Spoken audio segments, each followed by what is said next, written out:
අයිබෝන් මහනුවර නගරයට පැමිණෙන ඔබ කාගේත් නෙත්සිත් පැහැරගන්නා නිර්මාණ කිහිපයක් මේ දළදා මාලිගේ අවට පිහිටලා තිබෙනවා. අත්තිරිප්පුව, මගුල් මඩුව, ඒ වගේම බිසෝල් පැන්ගේ කිරි මුහුද නමින් හඳුන්වන මේ දළදා මාලිගේ ආස්වල තියෙන වැව සහ මේ වලාකුළු බැම්ම ආදී නිර්මාණ මහනුවර නගරයේ අලංකරණයට ඉතාම වැදගත් වටිනාකමක් එකතු කරනවා. ඉතින් අද අපේ කතාබහ දිගහැරෙන්නේ මේ සියලුම නිර්මාණ සඳහා සැලසුම් සකස් කරපු ඒ විශිෂ්ට නිර්මාණවේදියා දේවේන්ද්‍ර මූලාචාර්යයා ගැන. ඉතින් මම මේ සඳහන් කරපු පත්තිරිප්පුව, මගුල් මඩුව, මහනුවර කිරි මුහුද, දියතිලක මණ්ඩපය, වලාකුළු බැම්ම ආදී නිර්මාණයන් ගැන සවිස්තරාත්මකව කතාබහ කරන අතරම මේ නිර්මාණයන් සඳහා සැලසුම් ඉදිරිපත් කරපු, සැලසුම් සකස් කරපු දේවේන්ද්‍ර මූලාචාර්යගේ ජීවිත කතාව, ඔහුගේ ජීවන තතු පිළිබඳවත් සවිස්තරාත්මක විස්තර මේ වීඩියෝවේදී අප ඔබ වෙත ගෙන එනවා. ඒ වගේම මහනුවර යුගයේ එකල පැවති දේශපාලන ආර්ථික පසුබිම පිළිබඳව පැහැදිලි කිරීමක් කරනවා. වගේම 1815 ඉංග්‍රීසීන් කන්ද උඩරට යටත් කර ගැනීමෙන් පසු මේ රටට පැමිණි ඉංග්‍රීසි ජාතිකයින් මේ නිර්මාණ මහනුවර නගරයේ ඉදි කරලා තියෙන මේ නිර්මාණ ගැන බොහෝ විස්තර ලියමින් පොත්පත් සකස් කරලා තියෙන, පොත්පත් නිර්මාණය කරලා තියෙනවා. ඉතින් අපි අද ඒ ගැනත් සවිස්තරාත්මකව කතා කරනවා. රැඳිලා ඉන්න අපේ වැඩසටහනත් එක්ක.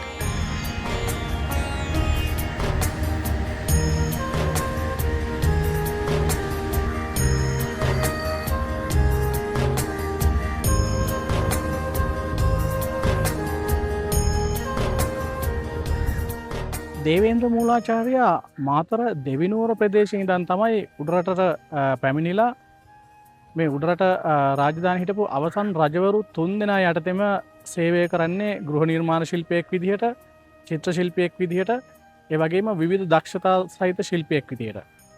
ඉතින් මේ රජවරු 3 දෙනාටම රාජකීය සැලසුම් ශිල්පියා විදිහට සේවය කරන දේවේන්ද්‍ර මූලාචාර්යා ශ්‍රී වික්‍රම රාජසිංහ රජතුමාගේ කාලේ වෙනකොට නම් බොහොම වියපත් වෙලා තමයි ඉඳලා තියෙන්නේ.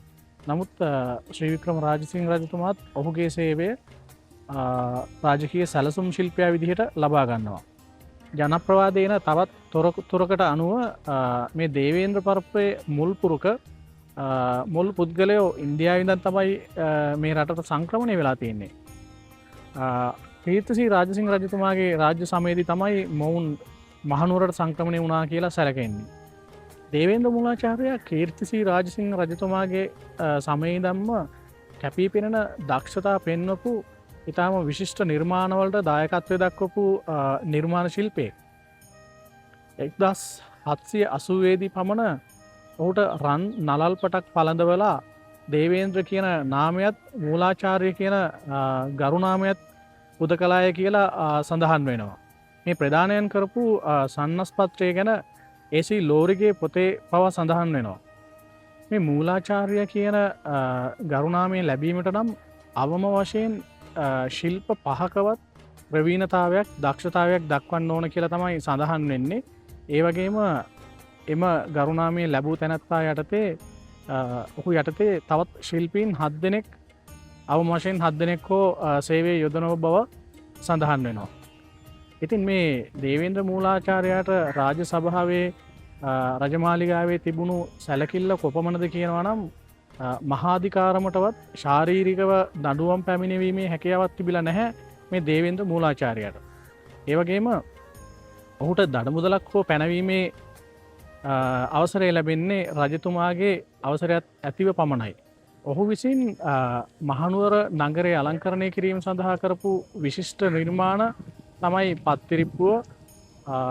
ඒ පත්තිරිප්පුව අසල තිබෙන දියාගල සහ ඒ ප්‍රාකාරය, මගුල් මඩුව, කිරිමුහුද නමින් හඳුන්වන මේ මහනුවර පිහිටලා තියෙන වැව, ඒ වැව වටේට පිහිටලා තියෙන වලාකුළු බැම්ම, වැව මැද පිහිටලා තිබෙන ජලතිලක මණ්ඩපය, ඒ වගේම පිසෝ උල්පැන්ගේ මේ වගේ විශාල නිර්මාණ ප්‍රමාණයකට තමන්ගේ සැලසුම් වලින් දායකත්වය දක්වපු නිර්මාණ ශිල්පියෙක් තමයි දේවේන්ද්‍ර මූලාචාර්යා කියන්නේ.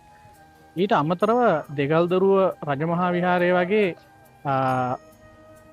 රජමහා විහාර කිහිපයක සැලසුම් චිත්‍ර සඳහාත් ඔහුගේ දායකත්වය ලබා දීලා තියෙනවා. පාතදුම්බර කලාගාරය නමින් හඳුන්වන මේ දෙගල්දරුව රජමහා විහාරයේ සිතුවම් සහ ගෘහ නිර්මාණය ශිල්පය සලකා බලනකොට ඔහුගේ නිර්මාණශීලී හැකියාව කොහොමද කියලා හිතාගන්නට පුළුවන්කම තිබෙනවා. ක්‍රිස්තු වර්ෂ 1896 දී පළ කරපු AC ලෝරි කියන අධිකරණ නිලධාරියාගේ විනිසුරුවරයාගේ A Gazetteer of Central Province of Ceylon කියන පොතේ මේ දේවේන්ද්‍ර මූලාචාර්යා ගැන සඳහන් වෙන්නේ ඩිංගිත්තා අප්පු කියන නමින්. අරත්තන කියන ග්‍රාමයේ ඉඩම් කඩම් පිළිබඳව තොරතුරු වාර්තා කරන ලෝරි දේවේන්ද්‍ර මූලාචාර්යා නොහොත් ඩිංගිත්තා අප්පු කියන නමින් තමයි ඔහු හඳුන්වලා තියෙන්නේ. මේ ලෝරිගේ සටහන් වලට අනුව ක්‍රිස්තු වර්ෂ 1780 වන විටත් මීදෙනිය කියන ප්‍රදේශයේ මේ දේවේන්ද්‍ර මූලාචාර්යාගේ සැලසුමකට ඉදිකරපු බණමඩුවක් තිබිලා තියෙනවා. ඉතින් මේ කියන බණමඩුව ඔහුගේ මුල්ම නිර්මාණ අතරින් එකක් වෙන්නට පුළුවන්. කිරි මුහුද මහනුවර නගරේ සංචාරක ආකර්ෂණය දිනාගත්තු තවත් එක් නිර්මාණයක් තමයි මේ මහනුවර නගර මැදදී ඉති වෙලා තියෙන වැව, අලංකාර වැව. මල්වතු විහාරය එහෙම නැත්නම් පොයමළු විහාරය සහ දළදා මාලිගාව අතර තිබුණු කුඹුරු යාය. තිංගොල් වෙල කියන වෙල තිබුණු බිම් ප්‍රදේශයේ තමයි මේ වැව ඉදි කරලා තියෙන්නේ. ඉතින් මේ සරුසාර කුඹුරු යාය යටවීම සහ මල්වතු විහාරය සහ දළදා මාලිගාව අතර ගමන් කිරීමට තිබුණු කෙටිම මාර්ගය වැසී යාම නිසා මේ පොයමළු විහාරයේ භික්ෂුන් වහන්සේලා මේ වැව ඉදිකිරීමට විරුද්ධත්වයක් දක්වලා තියෙනවා. නමුත් රජතුමා ඒ භික්ෂුන් වහන්සේලාගේ විරෝධය නොතකා මේ වැව ඉදිකිරීමට තීරණය කරනවා. දේවේන්ද්‍ර මූලාචාර්ය කියන ඒ අසහාය නිර්මාණකරුවා තමයි මේ වැව වටේට වලාකුළු බැම්මක් සහිතව මේ වැව අලංකාරවත්ව සැලසුම් කරලා තියෙන්නේ. උල්පැන්ගේ පහු කරලා ප්‍රධාන වැව් බැම්ම දිහාට ඇවිදගෙන ඔබට මෙන්න මේ වගේ ගේට්ටුවක් සහ ඒ ගේට්ටුව තුළින් ගල් පඩිපෙළක් ආකාරයේ දැක ගැනීමට පුළුවන්කම ලැබෙනවා. විශ්වාස කරන අන්දමට මේ ගල් පඩිපෙළ ආසන්නෙන් තමයි මුලින්ම මේ වැව් බැම්ම ඉදි කරලා තියෙන්නේ. ඒ කියන්නේ වැව මීට වඩා ඉතා කුඩා ප්‍රමාණයෙන් තමයි තිබිලා තියෙන්නේ. පසුව මෙම වැව් බැම්ම වැව විශාල කිරීමේ කටයුත්තේදී පැරණි දූර්ලෑව වලව්ව එහෙමත් නැත්නම් වර්තමානයේ රැජින හෝටලේ ආසන්නයේ මේ නව වැව් බැම්ම ඉදිකිරීමෙන් පස්සේ තමයි මේ පැරණි වැව් බැම්ම කපා ඉවත් කරලා තියෙන්නේ. ඉතින් ඒ වෙද්දි රජතුමත් එක්ක තරම් කැමැත්තකින් හිටපු නැති මිනිස්සු රටවැසියෝ මේ වැව් බැම්ම කපා ඉවත් කිරීමේදී එක් කොටසක් වැව මැද ඉතිරි කළ බවට පැවසෙනවා. ඒ ඉතිරි කළ බිම් කොටස මේ ආකාරයට ජලතිලක මණ්ඩපේ එහෙමත් නැත්නම් දියතිලක මණ්ඩපේ නම් මේ අලංකාර නිර්මාණය කිරීමට යොදාගත් බව පැවසෙනවා. ඒත් එක්කම මේ නිර්මාණය කිරිමුහුද නිර්මාණය කිරීමේ නිර්මාණ ශිල්පියා වෙච්ච දේවේන්ද්‍ර මූලාචාර්යා රජතුමාගේ ග්‍රීස්ම මාලිගය ඉදිකිරීමට සැලසුම් සහගතවම මෙම දූපතාකාරයේ කොටස ඉදි කළා කියන සඳහන් වෙනවා.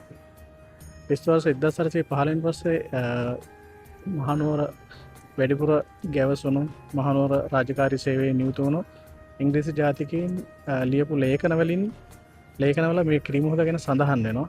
ඔබේ දැනගැනීම සඳහා අපි ඒවත් ඉදිරිපත් කරනවා. උඩරට රාජධානියේ ඉතිහාසය ගැන ගවේෂණය කරන, සොයන, පර්යේෂණය කරන ඔබට පරිහරණය කරන්න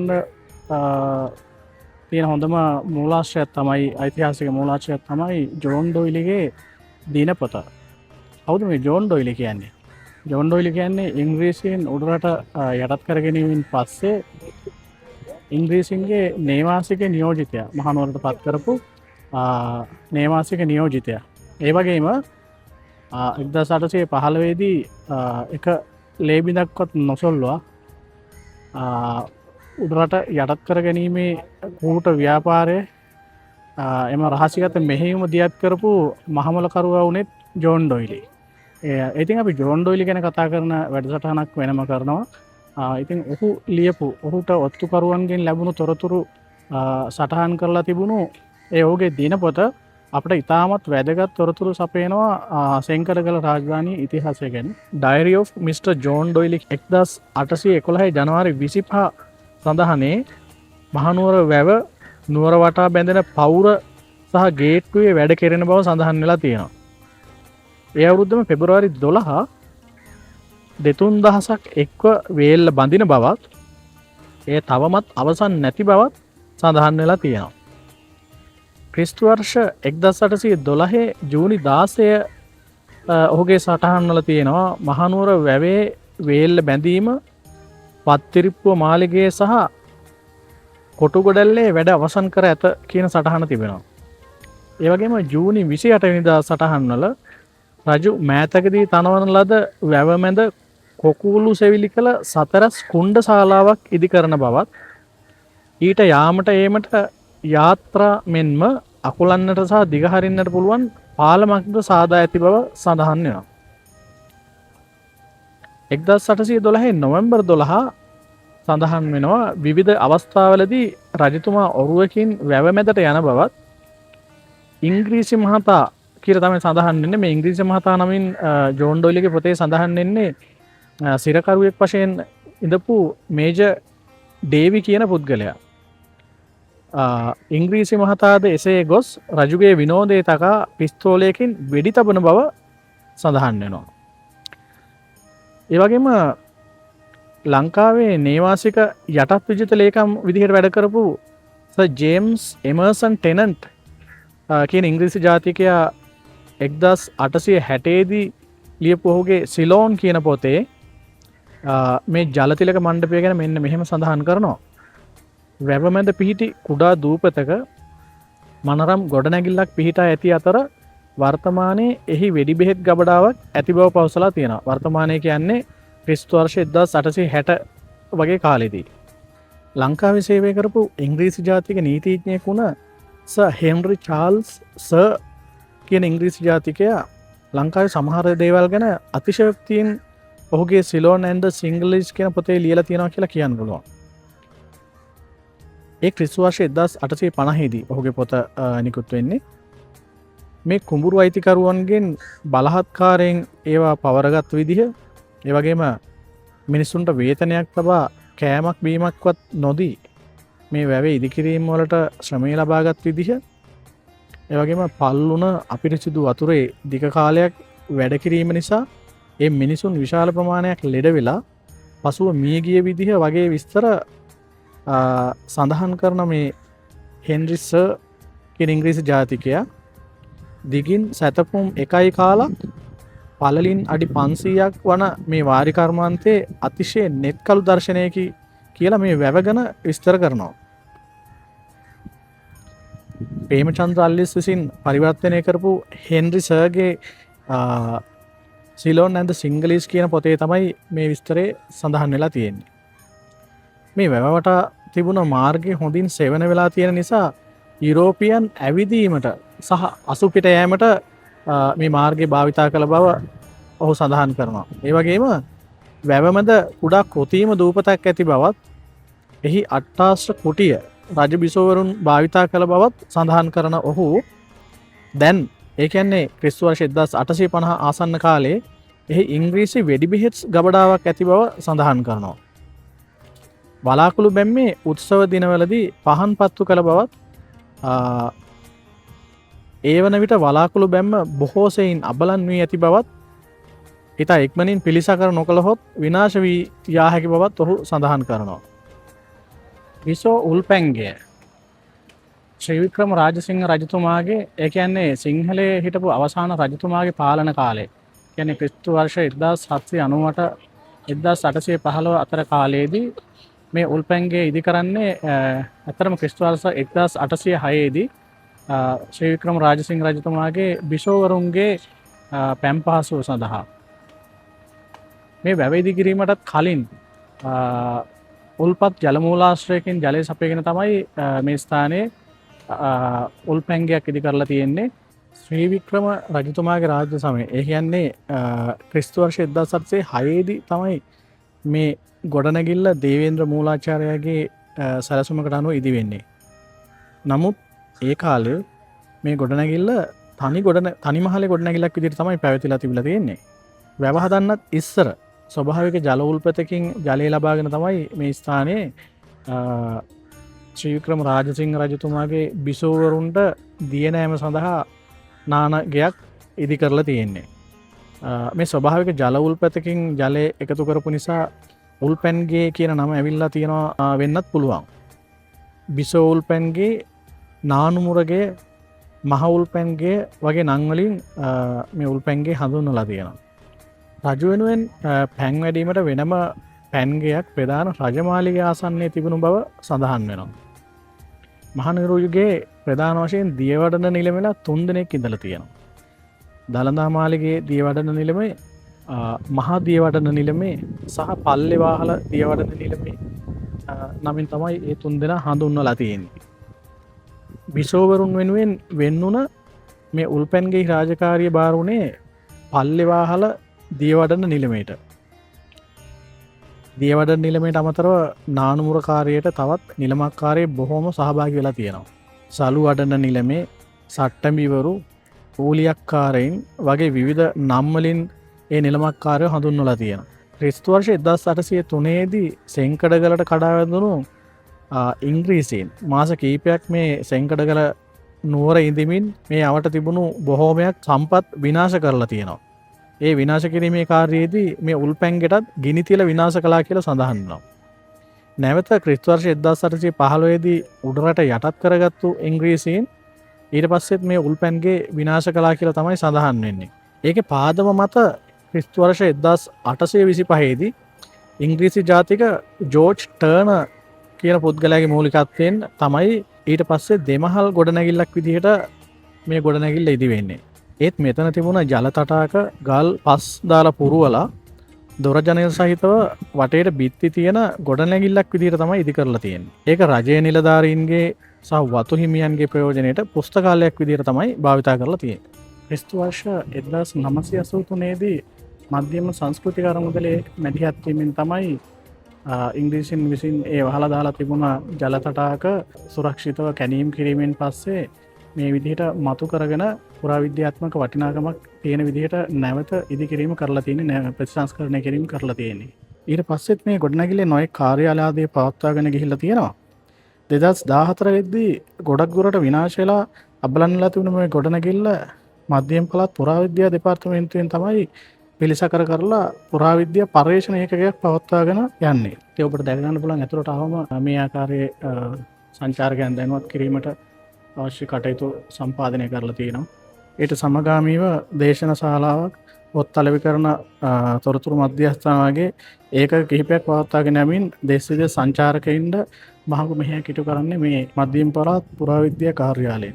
මහනුවර නගරයේ අලංකරණය වෙනුවෙන් දේවේන්ද්‍ර මූලාචාර්යගේ සැලසුම් වලට අනුව ඉදි කෙරුණු මේ කිරිමුහුද මැද පිහිටි දියතිලක මණ්ඩපය, ඒ වගේම ඒ වටා පිහිටි වලාකුළු බැම්ම වගේම වැවේ උතුරු ඉවුරට වෙන්නට පිහිටලා තිබෙන මේ බිසෝ උල්පැන්ගය ගැන සවිස්තරාත්මකව සාකච්ඡාවක් තමයි අද අපි මේ වීඩියෝෙන් කරේ. මේ වැඩසටහනේ දෙවෙනි කොටසෙන් අපි කතා කරන්න බලාපොරොත්තු වෙන්නේ තවත් ඔහුගේ සුවිශේෂී නිර්මාණ වන පත්තිරිප්පුව ආසන්නයේ ඉදි කරලා තියෙන දියාගල, ඒ වගේම ඒ ආසන්න ඉදි කරලා තියෙන ප්‍රාකාරය සහ මඟුල් මඩුව ගැන විස්තර තමයි ඒ වැඩසටහනෙන් අපි කතා කරන්න බලාපොරොත්තු වෙන්නේ. ඒ වගේම මෙච්චර මේ සුවිශේෂී නිර්මාණ සඳහා සැලසුම් ඉදිරිපත් කරපු, සැලසුම් නිර්මාණය කරපු දේවේන්ද්‍ර මූලාචාර්යගේ අවසානයේ තරම් සුන්දර එකක් වෙන්නේ නැහැ. ඔහුට අත්වන ඛේද ජනක ඉරණම ගැනත් අපි ඊළඟ වැඩසටහනේදී කතා වෙනවා. අවුරුදු 200කටත් වඩා කාලයක් පුරා මහනුවර නගරයට අලංකරණයක් එකතු කරමින් මේ නැගී සිටින අලංකාර නිර්මාණ විශිෂ්ට නිර්මාණ ගැන ඔබ මොනවද හිතන්නේ? ඒ වගේම මේ අද දිනේ මාගෙන වීඩියෝව තුලින් කතා කරපු තොරතුරු ගැන ඔබ මොනවද හිතන්නේ? ඒ ගැන ඔබට පහලින් කමෙන්ට් එකක් එකතු කරන්නට ආරාධනා කරනවා.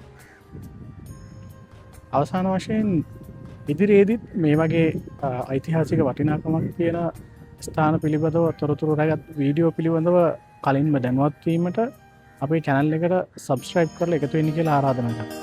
බොහොම ස්තුතියි.